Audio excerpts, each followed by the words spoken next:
আমরা এখন রাসের মধ্যে চলে এসেছি যেহেতু, তাহলে কিন্তু আমাদের নাচ করতে হবে। রাধারানী কিন্তু যখন রাস করেছিল, রাধাকৃষ্ণ যখন রাস করেছিল, তখন রাধাকৃষ্ণ কিন্তু সবসময় নৃত্যই করেছে, রাসলীলা করেছে। তাহলে আমরা কিন্তু সবাই মিলে নাচবো।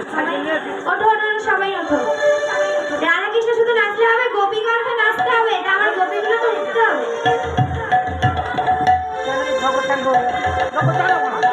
গোপীগুলো উঠবে তো?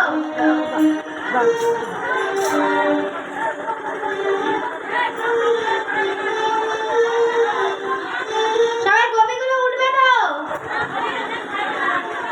এই ঘুমের দুয়ারেতে দিয়ে তালা, সবাই মিলে জেগে নামো, বাহু তুলে তালে তালে আমি প্রেমে ভেসে যাবো।